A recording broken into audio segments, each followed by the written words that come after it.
ہمارے دل کی دنیا اجڑی پڑی ہے، میں تمہیں کیسے بتاؤں۔ ہائے ہائے، کمرے کا رنگ خراب ہو جائے تو لوگ کہتے ہیں بھائی اس کا رنگ ٹھیک کرو، یہ رنگ اکھڑ گیا، یہ کمرے کا رنگ خراب ہو گیا ہے، پینٹ کرو۔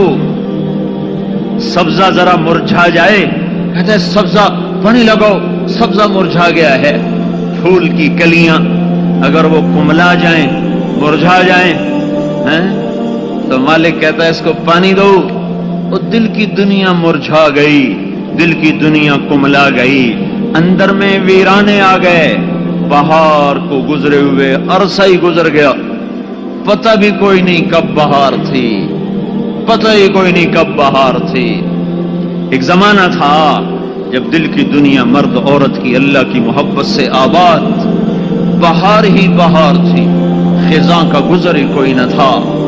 ہماری بدقسمتی ہے، ہم نے اس دور میں آنکھ کھولی ہے جب بہار کا دور دور تک نام و نشان کوئی نہیں، خزاں ہی خزاں ہے۔ محبت دنیا کی، عشق دنیا کا، چسکے دنیا کے، لذتیں دنیا کی، راحتیں دنیا کی، دوڑ دنیا کی، شوق دنیا کے، ہائے ہائے اللہ کی نظروں میں گر کے رہ گئے، ذلیل ہو کے رہ گئے۔ آؤ آؤ دل کی دنیا آباد کریں۔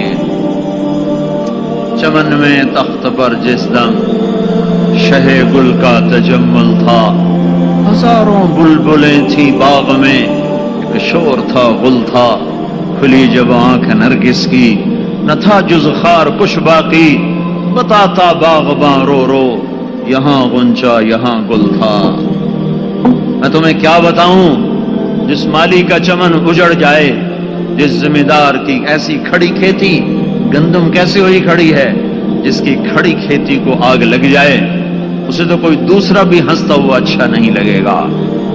اور ہمارے دل کی کھیتیاں اجڑے ہوئے زمانہ گزر گیا، جتنی عمر ہے اتنے ہی عمر سے 20 سال ہے، 30 سال ہے، 50 سال ہے، اندر میں ویرانیاں ہیں، اندر میں کہاں سے الفاظ لاؤں جو اندر کی سیاہیوں کو بتا سکیں۔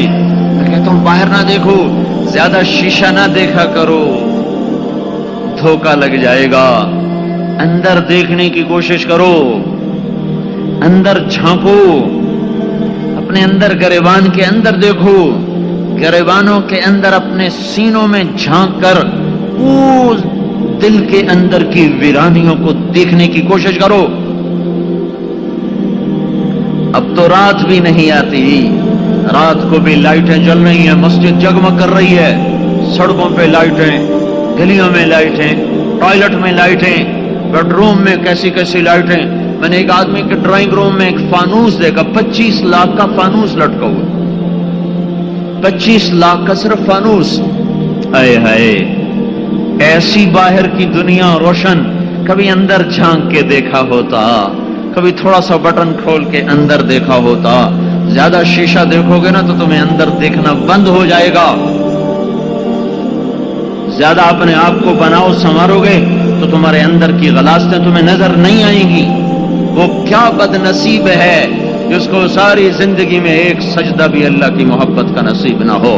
وہ کیا بد نصیب مرد ہے، عورت ہے، جس کی ساری زندگی میں ایک رات بھی اللہ کی محبت میں تڑپ کے نہ گزری ہو۔ کبھی کبھی بڑا رونا آتا ہے کہ یا اللہ ہم بھی کیسے فقیر ہیں۔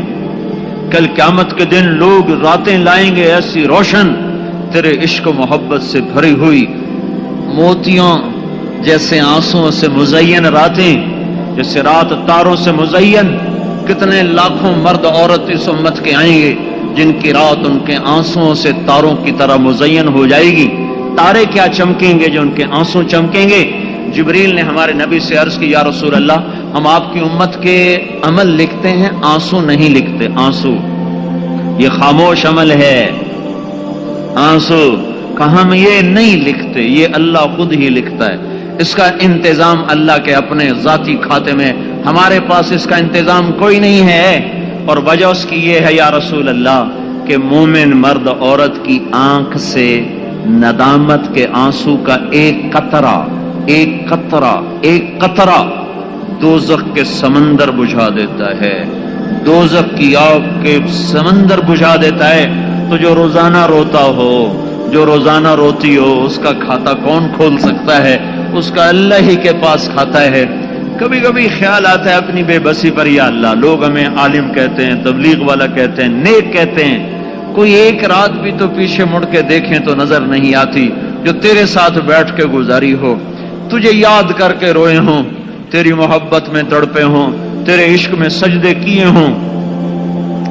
مری مری تہجد ہے، اٹھتے بعد میں ہے، سونے کا فکر پہلے چڑھا ہوتا ہے، تو جلدی جلدی پڑھ کے بس پھر سو جاؤ، جلدی جلدی پڑھ کے پھر سو جاؤ۔ ہائے ہائے بڑے ہی فقیر ہیں ہم، اللہ کی قسم بڑے ہی فقیر ہیں۔ وہ کیسا فقیر ہوگا جو کل قیامت کے دن خالی راتیں لے کے آ جائے گا، غفلت کے دن غفلت کی راتیں لے کے آ جائے گا۔ وہ کتنے مالدار ہوں گے، وہ کیسے نصیبوں والے ہوں گے جن کی راتیں ان کے آنسوؤں سے چمک رہی ہوں گی، جن کے دن ان کے ذکر و تلاوت سے، ان کے گشتوں سے، تعلیم سے، دعوت سے، نمازوں سے ان کے دن روشن ہوں گے، ایسے اعمال لے کر آئیں گے۔ خیال آتا ہے کسی مالدار کے سامنے غریب آ جائے نا تو ایک دم وہ بیچارہ اور بھی سکڑ جاتا ہے، پہلے ہی سکڑا ہوتا ہے اور بھی سکڑ جاتا ہے، پہلے ہی وہ سہما ہوتا ہے اور بھی سہم جاتا ہے، دائیں بائیں ہو جاتا ہے۔ لیکن محشر کے میدان میں ہمارا کیا حال ہوگا جب لوگ پہاڑوں جیسے عمل لے کر آئیں گے اور ہمارے پاس ذرہ بھی کوئی نہیں ہوگا، اب چھپیں کہاں جائیں؟